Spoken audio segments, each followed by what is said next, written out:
दैनिक hello बातमीदारचा दणका। MIDC police निरीक्षक दत्तात्रय निकम यांची बदली। नमस्कार, मी प्राजक्ता। जाणून घेऊया आजच्या काही ठळक घडामोडी। इच्छादेवी चौकात खासगी वाहनात गॅस भरताना गॅसचा स्फोट होऊन 7 जणांचा मृत्यू झाला होता। दैनिक हॅलो बातमीदार यांनी याचा त्या दिवसापासून पाठपुरावा केल्याने याचे पडसाद उमटले असून एमआयडीसी पोलीस स्टेशनचे पोलीस निरीक्षक दत्तात्रय निकम यांची याच कारणाने बदली झाली आहे। या घटनेबाबत जळगाव येथे जोरदार टीका सुरू असल्याने कार्यवाहीचा भाग म्हणून एमआयडीसी पोलीस ठाण्याचे पोलीस निरीक्षक दत्तात्रय निकम यांची उचलबांगडी करण्यात आली आहे। त्यांची पोलीस मुख्यालयातील नियंत्रण कक्षात बदली करण्यात आली आहे, असे आदेश जिल्हा पोलीस अधीक्षक डॉ. महेश्वर रेड्डी यांनी काढले आहे। एमआयडीसी पोलीस ठाण्यात केवळ 6 महिन्यापूर्वी पोलीस निरीक्षक म्हणून दत्तात्रय निकम यांची नियुक्ती करण्यात आली होती।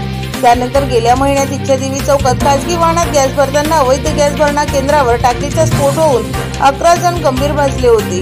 त्यातील 7 जणांचा उपचारादरम्यान मृत्यू झाल्याचे वृत्त दैनिक हॅलो बातमीदाराने वेळोवेळी प्रसिद्ध केले होते।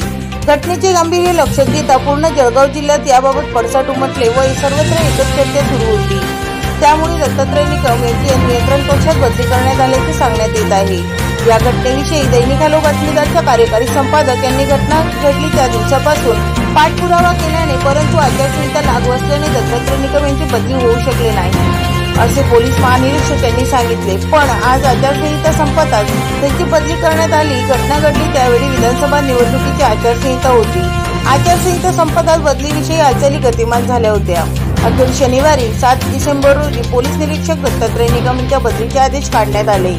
येथील पदभार दुय्यम अधिकाऱ्यांकडे देण्यात आल्याची माहिती पोलीस अधीक्षक डॉ. महेश्वर रेड्डी यांनी दिली आहे।